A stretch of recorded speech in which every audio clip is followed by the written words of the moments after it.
CBI விசாரணைக்கு தன்னை மட்டும் எதை கலைக்கிறார்கள், மற்ற அமைச்சர்களும் எல்லாரும் தான் வந்திருந்தாங்க சொல்லி செந்தில் பாலாஜி ஒரு கருத்து வச்சிருக்காரு. நான் அங்க இருக்கக்கூடிய ஒரு மாவட்ட அமைச்சராக அங்க நான் போயிருந்தேன் அந்த டைம்ல. ஆனா என்னை மட்டுமே அவங்க அழைக்கிறதுக்கான காரணம் என்ன?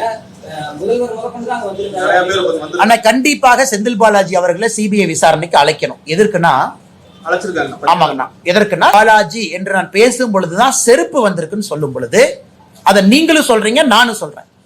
அப்படி இருக்கும் பொழுது அந்த சம்பந்தப்பட்ட நபரை அழைத்து விசாரிக்க வேண்டியது சிபிஐனுடைய கடமை. நம்பர் 1. நம்பர் 2, சம்பவம் நடக்கவே ஸ்பாட்ல இருந்தவர் செந்தில் பாலாஜி.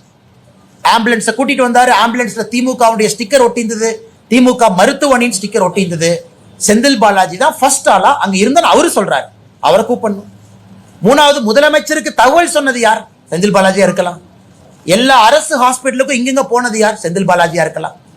அங்க நான் ஆளுகின்ற கட்சியினுடைய மாவட்ட செயலாளர் என்கின்ற பொறுப்பில் இருக்கக்கூடிய செந்தில் பாலாஜி ஒரு டிகிரி ஆஃப் கண்ட்ரோல் இருக்கு, திரும்ப அமைச்சராக இருந்திருக்கிறாங்க. ஏன் டிவிகே கட்சியினுடைய மாவட்ட செயலாளரை கூப்பிட்டுருக்காங்க, அவர் போயிட்டு வந்திருக்கிறாரு.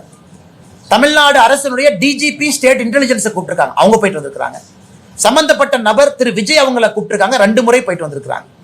அப்படி இருக்கும் பொழுது சிபிஐ செந்தில் பாலாஜியை அழைத்தது முழுமை சரியான ஒரு பார்வை தான். ஆனா செந்தில் பாலாஜி அவங்க மடியில ஏதோ கொஞ்சம் கனம் இருக்க மாட்டேங்குது. ஏன் பதறாரு?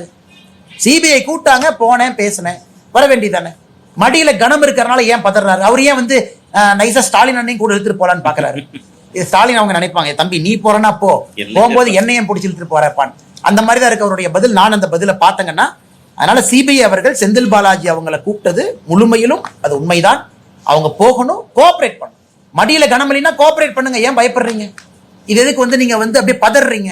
அவருடைய பத்திரிகையாளர் சந்திப்பை பார்த்தாவே செந்தில் பாலாஜி அவர்கள் பதறுவது நமக்கு தெரியுது.